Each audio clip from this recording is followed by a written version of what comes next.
ഫേസ്ബുക്കിലും വാട്സപ്പ് സ്റ്റാറ്റസിലും തുടങ്ങി മീമുകളിലും professional പിക്ചറുകളിലുമടക്കം social മീഡിയയിൽ എവിടെ നോക്കിയാലും ജിബ്ലിയാണ്.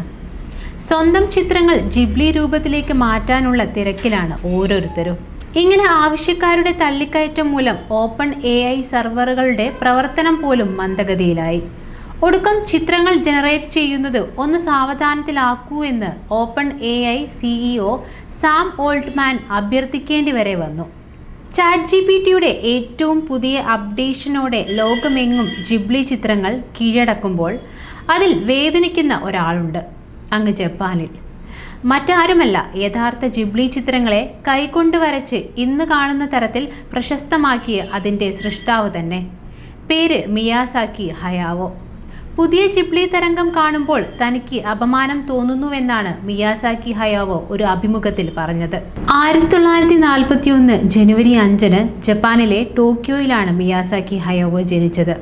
തൻ്റെ 22ാമത്തെ വയസ്സിൽ അദ്ദേഹം ടോയി ഡൗഗ എന്ന ആനിമേഷൻ സ്റ്റുഡിയോയിൽ ആനിമേറ്ററായി ജോലിയിൽ പ്രവേശിച്ചു. പിന്നീട് അങ്ങോട്ട് ലോകം കണ്ട ജപ്പാനീസ് ആനിമേഷൻ ചിത്രങ്ങളുടെ പിന്നിൽ മിയാസാക്കി ഹയാവോയുടെ കൈ പതിഞ്ഞിട്ടുണ്ട്. ജീവിതത്തിൻ്റെ വലിയൊരു സമയം ചെലവഴിച്ച് താൻ നിർമ്മിച്ച ചിത്രങ്ങൾക്ക് സമാനമായ ചിത്രങ്ങൾ സാങ്കേതിക വിദ്യയുടെ സഹായത്തോടെ നിമിഷ നേരം കൊണ്ട് തലങ്ങും വിലങ്ങും നിർമ്മിക്കപ്പെട്ടപ്പോൾ അദ്ദേഹത്തിന് സ്വയം അപമാനിതനായ പോലെ തോന്നി. അദ്ദേഹം ഒരു മംഗ കലാകാരൻ കൂടിയാണ്. 1982 മുതൽ 1984 വരെ അദ്ദേഹം മാംഗ സീരീസായ Nausicaa of the valley of the വിൻഡിൻ്റെ പണിപ്പുരയിലായിരുന്നു. ഇത്തരം മംഗ ചിത്രങ്ങൾ സൃഷ്ടിക്കാൻ ഏറെ പ്രയാസമാണ്. ഒരു മോഷൻ ചിത്രത്തിലെ ഒരു ഫ്രെയിം നിർമ്മിക്കണമെങ്കിൽ 24 ഫ്രെയിമുകൾ നിർമ്മിക്കണം.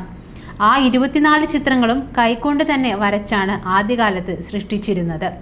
ഏതാണ്ട് 8 മണിക്കൂറോളം വേണം ഇത്തരത്തിൽ ഒരു ചലനചിത്രത്തിൻ്റെ ഒരു ഫ്രെയിം മാത്രം സൃഷ്ടിക്കാൻ.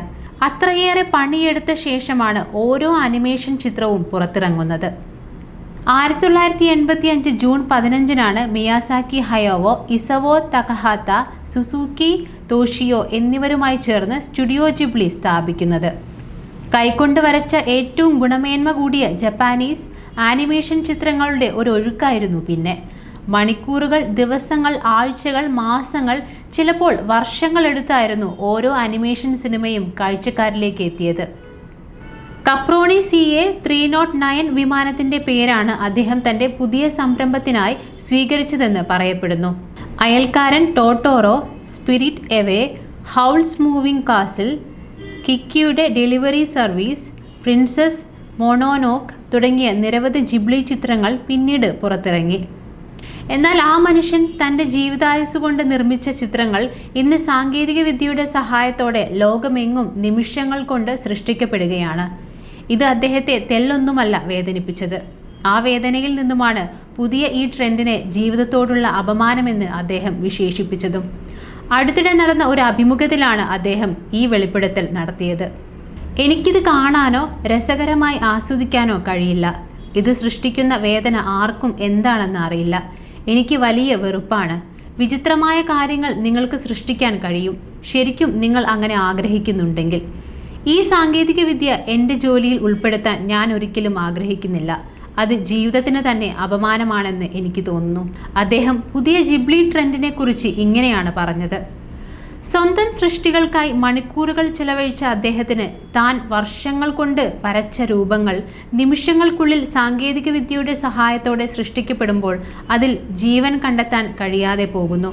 ഒരു കലാകാരന് സ്വയം ഇല്ലാതായി പോകുന്ന അവസ്ഥയിലൂടെയാകാം അദ്ദേഹം പുതിയ ഈ ജിബ്ലി ട്രെൻഡിങ്ങിനിടയിലൂടെ കടന്നു പോകുന്നത്.